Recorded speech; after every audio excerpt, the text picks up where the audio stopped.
Address Resolution Protocol, ARP, is a communications protocol used in computer networks to map an IP address, Internet Protocol address, to a physical MAC, Media Access Control, address.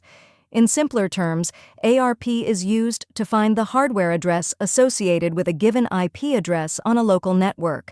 When a device wants to communicate with another device on the same local network, it must know the MAC address of the target device.